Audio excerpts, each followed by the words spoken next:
Okay. I cut all of that. It doesn't seem safe to get to those just yet.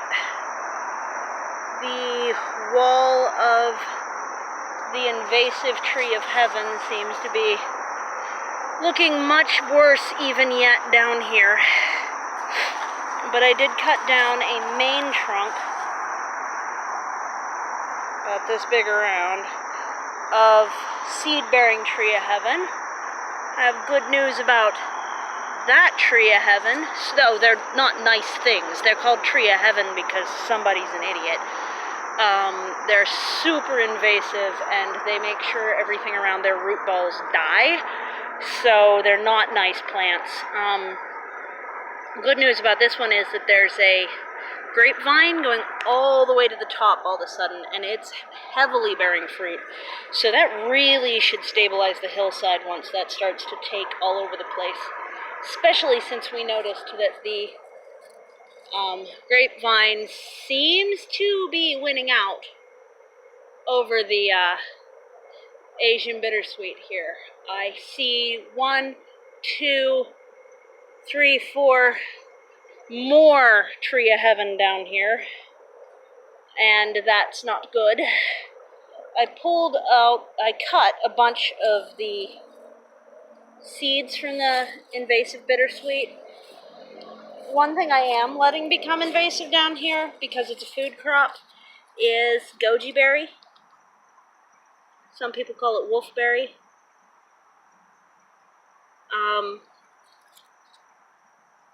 It does those little red berries that are in Asian cuisine, and that's a good thing.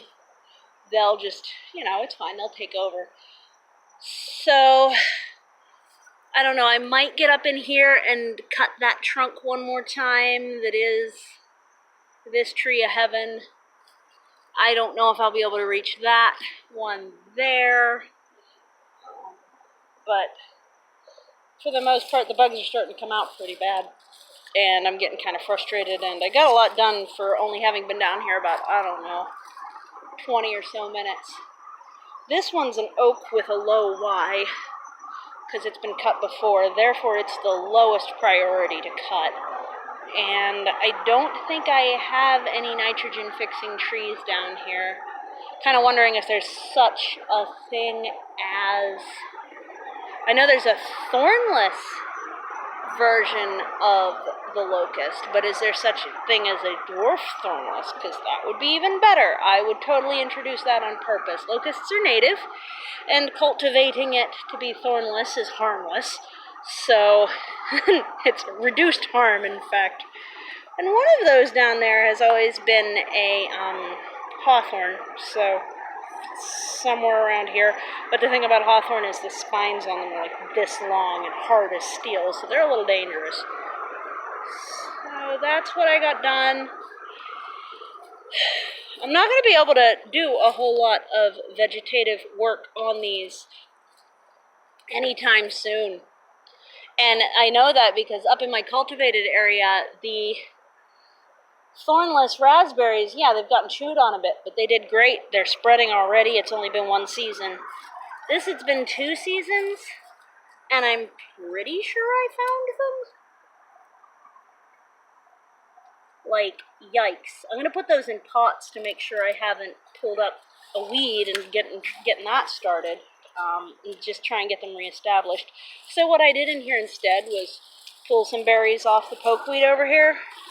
When they're like black-purple, they're ripe. So yeah, here's some. I pulled some of the berries off, and I'm sure I'll have purple hands. It's get off of me, bug. And just like stir them into the soil a bit, hoping that the birds will get to them last. Hopefully they'll get a chance to get started that way, because I'd really rather have natives competing and growing well down in here. And I did leave, actually, do I have a rock I could put on top of this? Because getting that grapevine to root right there would be also extremely useful. Sorry for the whip around camera. Ugh. Okay. There. Put some dirt over that pokeweed seed, and so the weight on top of that should cause that branch to root, which will be a very good thing. And this whole heap has bittersweet seeds on it. They were coming out like right underneath the edge of the bittersweet here, which is getting interspersed with grape leaves. This is a bittersweet leaf. This is a grape leaf. So for the moment, I think I'm just gonna let a lot of that go. Save that for another day. I will say, I'm never coming down here without these again. That was a lifesaver, potentially, literally. I did kind of cut my pinky, and I did a compression on that because it wanted to gush a bit. So I know which leaves are safe to chew on and which ones aren't, and then I used some of the Asiatic honeysuckle vine to tie it on. It fell off like 3 times, but you know, it doesn't take long to rewrap it. So that is what my 2-year-old rough terracing looks like currently. The terracing is created, if you haven't seen my old videos from when I made this, it's like 2 years ago now, so probably a lot of people haven't. This is a simple, I guess that's a U-post. I always was calling them T-posts. It's the same basic principle. Driven into the ground pretty far, just because the soil's really soft and it let me. I put a piece of wood over this and then hit it with a mattock. And then with wood stacked against and then the soil pulled up against. The walking path is on the back, the cultivated portion is on the front, and these basically then become swales. I just need to get something much more aggressive growing on the front edge, because the assumption is that the wood will eventually break down. I'd like to have the root structure of whatever's growing on top of it be well established prior to that. I have to admit, I'm also thinking about putting in a non-permanent construction, but possibly permanently placed, non-permanent construction style, but possibly permanently placed bioshelter right here. Wouldn't it be nice to have someplace vaguely warm to sit and look through the trees when the leaves are all down? Yeah, it would be. I'm very happy with that. That was a bad tree, and now it's a disconnected tree. But I always leave the roots in the ground because I am well aware that even in invasive tree species, the roots are what's holding my cliff up from landing 200 feet down at the bottom of. If you go like 50 more feet that way, there's a sheer cliff. So I'm just trying to make more of this hill cultivatable, or at least not massively overgrown by invasives. Oh, look at how pretty these are. They like fade to this tan color. These end up being a pretty decent food crop and really late into the fall, so that's always nice.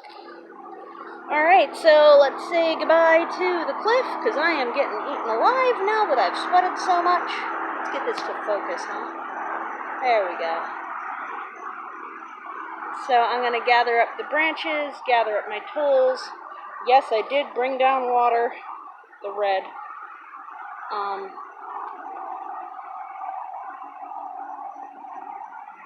And so, yeah, that's nice.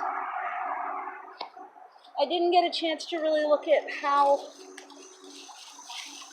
likely stairwell installation is here, but it does look, I don't know, relatively likely. Ouch, something poked me. I don't know. So we shall see about that. Oh, there's you probably can't see it at all, but the glistening in the sun is a massive orb weaver type of really nice spiderweb pattern. Yeah, oh, there's another of those invasive trees. Ugh! See them? that stuff. All along there.